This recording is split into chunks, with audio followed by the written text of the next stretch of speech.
soit utilisée à des fins esthétiques ou reconstructrices, la préparation des implants mammaires impose des règles d'hygiène et de sécurité très strictes. C'est ainsi avec chaussons, combinaisons et gants jetables que nous pénétrons dans le sein des seins, la chaîne de fabrication des prothèses. Les implants mammaires utilisent du silicone à la fois pour leurs enveloppes et pour leur remplissage. Chacune de ces matières premières est approuvée par la FDA, l'Agence américaine du médicament. Les mélanges pour les différents constituants sont préparés sur place. Les matières premières arrivent par ces tuyaux, elles arrivent directement dans le mélangeur. Et le mélangeur donc est programmé pour avoir un temps d'agitation et une force d'agitation pour bien solubiliser le produit. Une fois que les mélanges sont préparés, ils sont conditionnés dans des pots et ensuite les pots vont être stockés dans cette salle de stockage des mélanges. Les opérateurs pénètrent ici avec leur chariot contenant donc, ces solutions de silicone et ils vont effectuer ici un trempage qui est un trempage manuel. C'est une opération qui nécessite beaucoup de doigté, beaucoup de dextérité, du visuel également pour éviter tout type de défaut à la surface de l'enveloppe. Les laboratoires Sauvin fabriquent deux familles d'implants.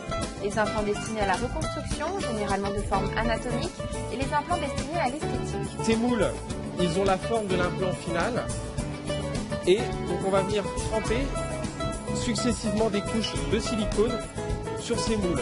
Après plusieurs trempages et couches successives, les enveloppes sont mises au four. Il existe des implants à enveloppe lisse ainsi que des implants à enveloppe texturée, pour lesquels une étape de texturation est à réaliser avant la cuisson.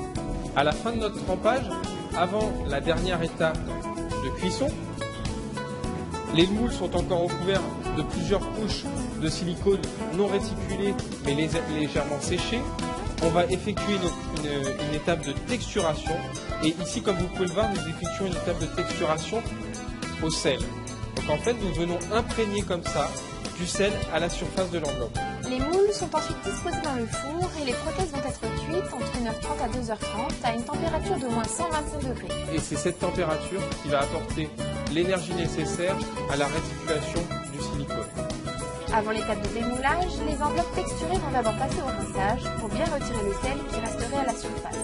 On vérifie également l'étanchéité.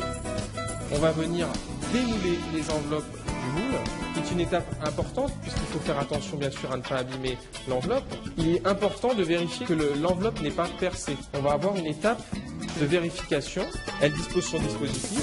Elle va venir gonfler comme ça l'enveloppe et la disposer dans un liquide, de manière à vérifier l'absence de bulles.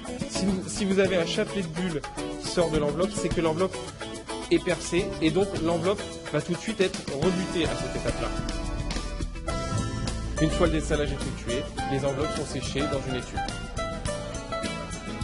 D'autres tests interviennent alors pour s'assurer de l'absence de défaut de texturation, de l'épaisseur de l'enveloppe, des caractéristiques visuelles et mécaniques. Une grosse bulle pourrait générer des défauts qui entraîneraient peut-être la rupture de l'implant.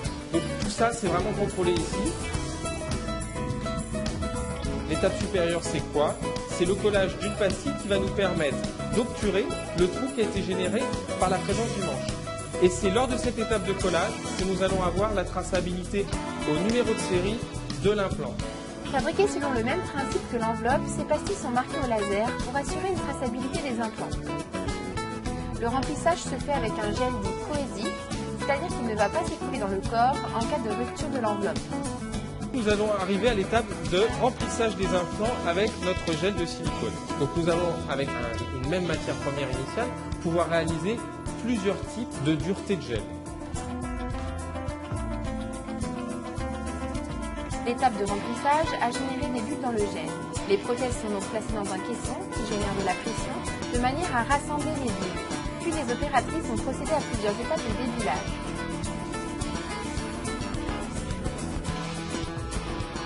Nous avons toujours une étape très importante, le contrôle. Donc comme ça, on va venir contrôler l'absence de particules à l'intérieur du gel. Vraiment, on a un contrôle continu à toutes les étapes de production de nos implants.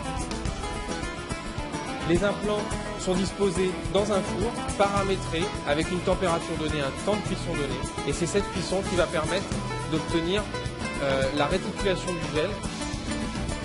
Un bécher de gel pour le test, donc il va être placé dans le four. À la sortie, le gel à l'intérieur du bécher est réticulé. Il va descendre au contrôle qualité et on va venir contrôler comme ça par le test de pénétration qu'on a bien obtenu la bonne dureté de gel, donc que notre gel est réticulé.